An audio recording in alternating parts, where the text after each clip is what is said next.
ଓଡ଼ିଶାର ଶ୍ରେଷ୍ଠ ହାସ୍ୟ କବିଙ୍କ ନାମ କ'ଣ? ବିଶ୍ୱନାଥ କର, ମଧୁସୂଦନ ଦାସ, ପାଞ୍ଚାନିଧି ଶତପଥୀ, ଭିକାରୀ ଦଳ। Answer comment now.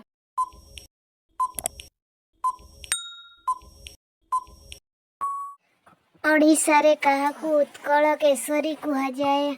ବିଶ୍ୱନାଥ କର, Madhusudan Das, Baladev Rath, doctor Harekrushna Mahtab. Answer comment now.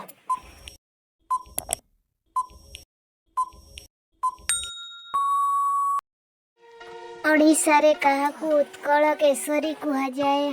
Vishwanath କର, Madhusudan Das, Baladev Rath, doctor Harekrushna Mahtab. Answer comment now.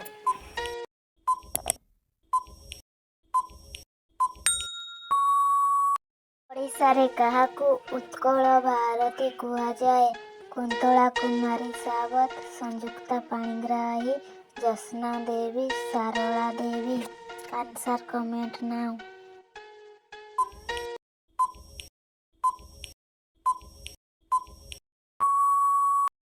ଓଡ଼ିଶାରେ କାହାକୁ ନୃତ୍ୟ ପ୍ରବୀଣା କୁହାଯାଏ? କୁନ୍ତଳା କୁମାରୀ ସାବତ, ସଂଯୁକ୍ତା ପାଣିଗ୍ରାହୀ, ଜ୍ୟୋତ୍ସ୍ନା ଦେବୀ, ସାରଳା ଦେବୀ।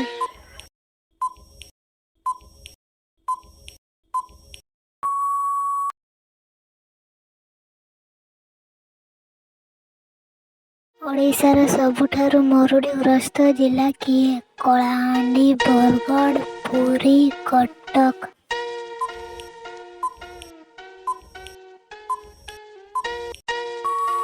ଉତ୍ତର କଳାହାଣ୍ଡି। ଓଡ଼ିଶାର ସବୁଠାରୁ ମରୁଡ଼ିଗ୍ରସ୍ତ ଜିଲ୍ଲା କିଏ? କଳାହାଣ୍ଡି, ବରଗଡ଼, ପୁରୀ, କଟକ।